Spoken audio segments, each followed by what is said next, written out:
Hello everyone, welcome back to my YouTube channel. आज मैं आपको इग्नू के course BCHCT 131 atomic structure bonding general organic chemistry करवाऊंगी। यहाँ पे देखिए, इस बुक की हेडिंग में ही इतने सारी चीज़ें हैं, तो आप सोच सकते हैं इस बुक में कितना कुछ आपको मिलेगा। बट एक चीज़ के लिए सॉरी, क्योंकि मुझे ना इसका वॉल्यूम 1 नहीं मिल रहा है अभी। बट हाँ, अभी जो मैं आपकी स्टार्टिंग करवा रही हूँ वो इसके वॉल्यूम 2 से करवा रही हूँ, और वॉल्यूम 2 में इसके थर्ड ब्लॉक से हमारी इस बुक की स्टार्टिंग है। तो आप देख सकते हैं एकदम स्टार्टिंग में ही थर्ड ब्लॉक है, जिसकी यूनिट 10 मैंने स्टार्ट करवाई है। अभी इससे पहले मैंने इसके एक पार्ट को रिकॉर्ड किया है। अगर आपको वो समझ में आया है तो प्लीज़ कमेंट सेक्शन में मुझे आपके सपोर्ट की ज़रूरत है, क्योंकि इग्नू के BA के कोर्सेज़ मैंने बहुत सारे करवाए हैं। इग्नू एग्ज़ाम्स पे आप जाके देख सकते हैं। बट BSc के कोर्सेज़ मैंने अभी से इसी बार दिसंबर एग्ज़ाम्स के लिए स्टार्ट कर रही हूँ। तो देखिए, इससे पहले वाले पार्ट में मैंने आइसोमेरिज्म करवा दिया, क्या होता है, कैसे इसके टाइप्स होते हैं। आज हम इसी को आगे कंटिन्यू करेंगे। तो स्टार्ट करते हैं। यहाँ पे आइसोमेरिज्म में दो मेन टाइप्स होते हैं। पहला होता है स्ट्रक्चरल आइसोमेरिज्म और एक होता है स्टीरियो आइसोमेरिज्म। फिर इनमें भी ना क्या है कि अलग अलग आपको डिविजन्स दे रखे हैं। स्टार्टिंग हम करेंगे बच्चा स्ट्रक्चरल आइसोमेरिज्म से, जिसके तीन मेजर टाइप्स होते हैं। पहला होता है चेन आइसोमेरिज्म, दूसरा है पोजीशन आइसोमेरिज्म, और third one is functional group isomerism. तो ये तीन आइसोमेरिज्म हम पहले पढ़ेंगे। स्टार्ट करते हैं स्ट्रक्चरल आइसोमेरिज्म से। अब देखिए, जैसे हम स्ट्रक्चर की बात करते हैं तो structure carbon and its compound जब आपने बेसिक 10th में पढ़ा होगा तो वहीं पे आपके स्ट्रक्चर्स बनने स्टार्ट हो गए थे। अब स्ट्रक्चर में हमारे पास बहुत सारे टाइप से एलिफेटिक और एरोमेटिक था मेन डिवीजन। तो एलिफेटिक का मतलब क्या था, जहाँ पे ऐसे चेन वाले डायग्राम से, और एरोमेटिक का मतलब क्या था, जहाँ पे बेंजीन रिंग वाले आपके डायग्राम थे। फिर जब हमने एलिफेटिक में भी और डिवीजन देखा तो उसमें हमने क्या देखा कि एक हमारे पास स्ट्रेट चेन है, फिर ब्रांच चेन है। तो ऐसे हमारे पास जो स्ट्रक्चर्स है ना, उनमें वेरिएशंस आती चली गई। तो यही चीज़ हम चेन आइसोमेरिज्म में पढ़ेंगे। चेन आइसोमेरिज्म में क्या होता है, जहाँ पे जो विच differ from each other in a way the carbon atoms form the basic skeleton. मतलब कि जो कार्बन एटम है ना, वहाँ पे एक ऐसी बेसिक जो स्ट्रक्चर है ना वो ड्रॉ करते हैं, उसे हम चेन आइसोमेरिज्म कहते हैं। अब यहाँ पे क्या होता है बच्चा कि जैसे चार कार्बन है, 1 2 3 4, 4 है, 5 है, जितने भी कार्बन है ना, वो कार्बन नंबर ऑफ कार्बन कहाँ से डिसाइड होता है, इस वाली चेन से, जो मैंने आपको इससे पहले वाले पार्ट में बताई थी कि हमारे पास ये नंबरिंग है meth, eth, prop, but, pent, hex, hept, oct, non, dec. और यहाँ 1 से लेके 10 तक की काउंटिंग इसके अंदर नंबर ऑफ कार्बन्स की वैल्यू को रिप्रेजेंट करती है। तो यहाँ से जब आप देखेंगे तो ये हमारे पास क्या है कि जो कार्बन है ना वो अरेंज्ड है, एक कार्बन आटम एक दूसरे से जुड़े हुए हैं, और इनके बीच में जो बॉन्ड है ना, ये बॉन्ड होता है हमारा कोवलेंट बॉन्ड। कोवलेंट बॉन्ड क्या होता है, जो कि शेयरिंग ऑफ इलेक्ट्रॉन से बनता है। तो शेयरिंग ऑफ इलेक्ट्रॉन से कोवलेंट बॉन्ड बना, और ये शेयरिंग की वजह से ये चेन क्या आती है, बनती हुई चली जाती है। आपने स्पोर्ट्स में या फिर जब आप छोटे थे तब आपने कुछ ऐसे स्पोर्ट्स खेले होंगे जिसको चेन खुली की मेन खुली बोला जाता था हमारे टाइम में। तो मुझे नहीं पता आपने वो खेला है कि नहीं, जहाँ पे ना एक को टच करते थे, फिर एक रनर अप है, उन्होंने किसी को टच किया, फिर वो चेन में जुड़ गए, मतलब हाथ पकड़ के भागने लगे। फिर दूसरे को टच किया, फिर वो हाथ, ऐसे करके क्या है कि सब पूरा जो है ना एक ग्रुप चेन सी बनती हुई जाती थी एक दूसरे का हाथ पकड़ के। तो यही चीज़ होती है स्ट्रेट जो कार्बन में चेन आइसोमेरिज्म में यही होता है। अब ज़रूरी नहीं है यहाँ पे 4 है तो आप 5 भी ले सकते हैं, 2 भी ले सकते हैं, 3 भी। तो वो नंबर ऑफ़ कार्बन पे डिपेंड करता है कि आप कौन सा वाला जो कंपाउंड है वो बना रहे हैं। अब कई बार क्या होता है, जैसे ये ना बहुत लंबी सी चेन हो जाती है तो थोड़ी बनाने में दिक्कत आती है। तो उस सिचुएशन में क्या करते हैं, ऐसे ना ब्रांच चेन बना लेते हैं। ब्रांच का मतलब क्या है, कार्बन यही 4 हैं, लेकिन इसमें से एक कार्बन को उठा के आपने ऊपर कर दिया तो स्ट्रक्चर थोड़ा अच्छा सा दिखता है, और फिर आप उसको ब्रांच में बना देते हैं। ब्रांच के अलावा हम इसका ना फ्लावर जैसा भी स्ट्रक्चर बनाते हैं, जिसको 3D में कहते हैं। जैसे ये देखिए, यहाँ पे वही है, 1 2 3 4 5 कार्बन ही हैं, जो स्टार्टिंग में 5 कार्बन थे, लेकिन यहाँ पे हमने इसका डिवीजन कैसे किया, ऐसे फ्लावर जैसी शेप बना ली, जैसे ऊपर एक, नीचे, इधर इधर इधर सारी साइड से। तो यही चीज़ होती है, आपको इसमें ये ध्यान रखना है। ये होता है हमारा चेन आइसोमेरिज्म। इसमें आप यहाँ पे एग्जाम्पल ले सकते हैं। यहाँ पे वैसे कोई एग्जाम्पल आपको नहीं दे रखा, सिर्फ बता रखा है कार्बन कार्बन, बट आप यहाँ पे एग्जाम्पल दे सकते हैं एन, इन और आइन, सिंगल बॉन्ड, डबल बॉन्ड से लेके।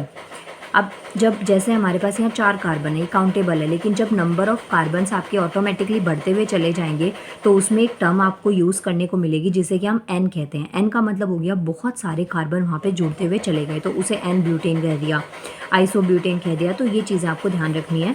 इसको एक एग्जाम्पल से बना के दिखा देती हूँ मैं। यहाँ पे एग्जाम्पल आपको इस बुक में गिवन है, और ये क्वेश्चन आपका आता है ना तो आपको बिना एग्जाम्पल के बिल्कुल मार्क्स नहीं मिलने वाले हैं, इसलिए एग्जाम्पल को बहुत अच्छे से ड्रॉ करिएगा। अब यहाँ पे देखिए 1 2 3 4 4 कार्बन है, तो इट मीन्स ये क्या होगा आपका ब्यूटेन, क्योंकि सब में सिंगल बॉन्ड है तो ये क्या हो गया ब्यूटेन। लेकिन वही मैंने आपको बताया चेन की जगह ना मैंने इसको ब्रांच में कन्वर्ट कर दिया, तो यहाँ से एक कार्बन को CH3 को उठा के मैंने ऊपर कर दिया, तो वो देखेंगे 2 मिथाइल प्रोपेन, इसका कॉमन नेम अलग हो गया, और जो इसका नॉमेनक्लेचर में नेम है IUPAC नेम है वो थोड़ा सा अलग हो गया। अगर देखिए आपने ना साइंस BSc इग्नू से सिर्फ इसलिए कर रहे हैं कि चलो मज़े मज़े में पास हो जाएंगे, और आपका 10th-12th में भी बहुत ही बंटाधार था, आपको ये टर्म्स नहीं समझ में आ रही क्या होता है IUPAC नेम, क्या होता है नॉमेनक्लेचर, तो आप मुझे कमेंट करिए, क्योंकि उससे पहले मैं आपकी एक क्लास उसकी लगा दूँगी जिससे कि आपको ये बेसिक टर्म्स क्लियर हो जाएँ, उसके बाद में आप इसको यहाँ से और अच्छे से समझ पाएंगे। तो यहाँ पे देखेंगे आप, यहाँ पे ना सारे ऐसे ही आपको आइसोमर्स दे रखे हैं अलग अलग तरीके से। नेक्स्ट में देखेंगे पेंटेन का स्ट्रक्चर ऐसे हो गया, और हमें आइसोपेंटेन बनाना है तो ये इस तरीके से हो गया। ये एन पेंटेन है क्योंकि चेन में जुड़ते चले गए तो वो एन पेंटेन हो गए। फिर आइसोपेंटेन में जहाँ पे ऊपर आपका स्ट्रक्चर चला गया, नियोपेंटेन में जहाँ पे एक फ्लावर जैसा हमने एक स्ट्रक्चर बना दिया, ये आपको याद रखना है। फिर उसके बाद में चेन आइसोमेरिज्म के बाद में नेक्स्ट आता है हमारा पोजीशन आइसोमर। पोजीशन आइसोमर में क्या होता है, हम ना नंबरिंग करते हैं। नंबरिंग होती है नॉमेनक्लेचर में, जहाँ पे हमें एक पर्टिकुलर कार्बन की चेन का नाम देना होता है।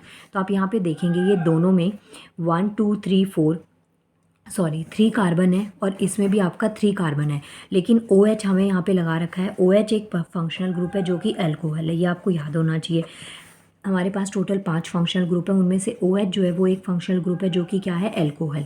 तो अब यहाँ आपने देखा कि 1 2 3 3 कार्बन मतलब कि प्रॉप से आया है ये, और सिंगल बॉन्ड है तो प्रोपेन हो गया, लेकिन उसके साथ अल्कोहल जोड़ दिया OH, और OH का साउंड होता है ऑल साउंड, OL, ठीक है। जैसे प्रोपेनॉल, ब्यूटेनॉल, मीथेनॉल, ऐसे वाला साउंड किसका होता है अल्कोहल का। तो आपने 2 ही स्ट्रक्चर्स यहाँ पे लिए, और दोनों स्ट्रक्चर्स में जो ऑब्जर्वेशन आपको करनी है वो किस तरीके से है आप देखेंगे। पहला जो स्ट्रक्चर था वो चेन स्ट्रक्चर था, OH लगा के मैंने अल्कोहल कर दिया, लेकिन जो दूसरा स्ट्रक्चर है ना उसमें मैंने क्या किया कि ये यहाँ पे OH चेन में ऐड ना करके OH को मैंने ऊपर पहुँचा दिया, तो ये हमारे पास क्या बन गया 2 प्रोपेनॉल। तो यहाँ पे नंबरिंग आप देखिए, यहाँ पे OH ये फंक्शनल ग्रुप था तो नंबरिंग मैंने यहाँ से कर दी 1 2 3, और अगर ये इसीलिए 1 प्रोपेनॉल बोला क्योंकि ये यहाँ पे 1 के साथ में लगा हुआ है, लेकिन दूसरी सिचुएशन में आप देखेंगे मैंने OH को ऊपर लिख दिया, तो चाहे मैं इधर से काउंट करूँ चाहे इधर से काउंट करूँ 2 जो है वो CH पे ही आएगा, तो 1 2 3 या 1 2 3 जैसे भी मैं बोल सकती हूँ यहाँ पे।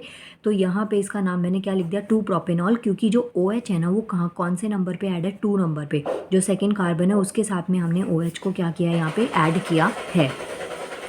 तो ये चीज़ होती है हमारी पोजीशन आइसोमेरिज्म।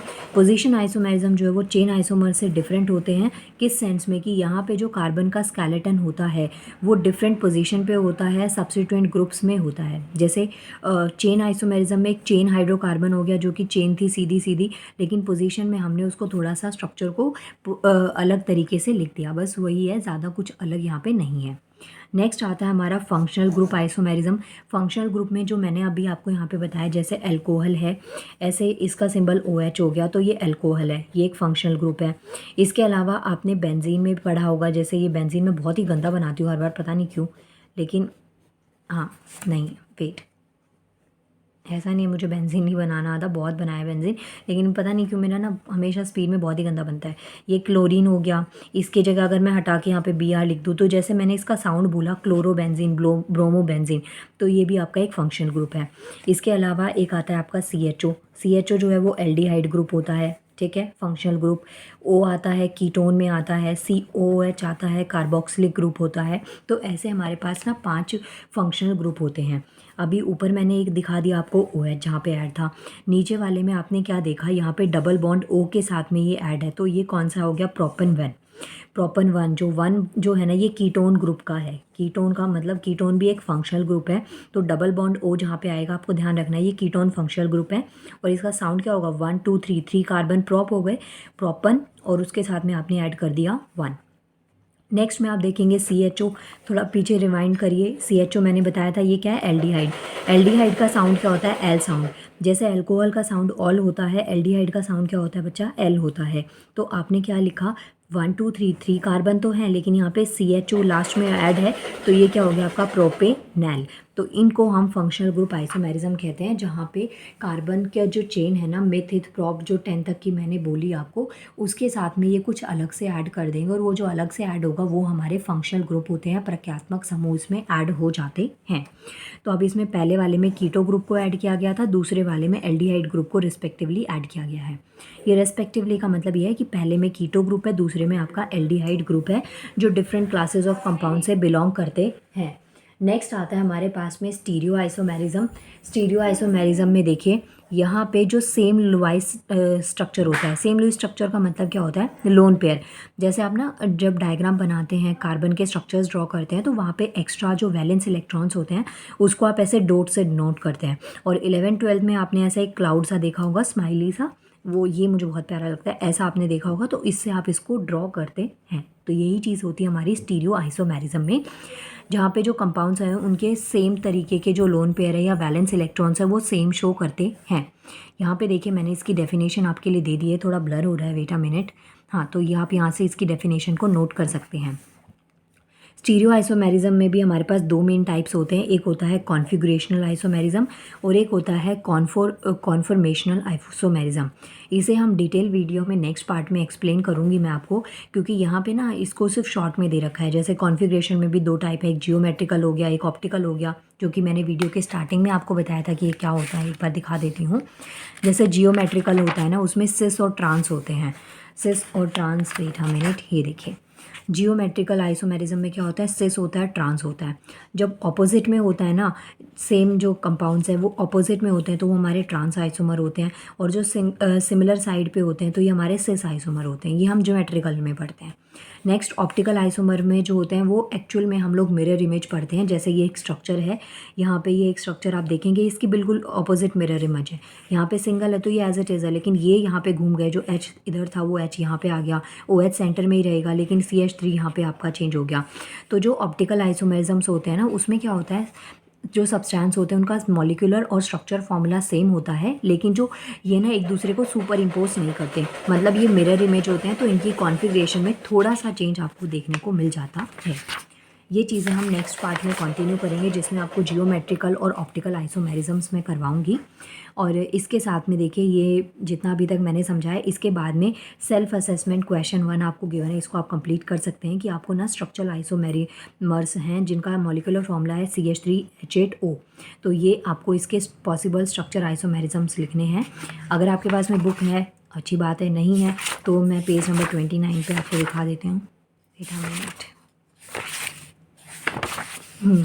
तो यहाँ पे आप देखिए, यूनिट के लास्ट में ना आपको हिंट सॉल्यूशंस दे रखे हैं, आप यहाँ से अपने आंसर को पिक कर सकते हैं।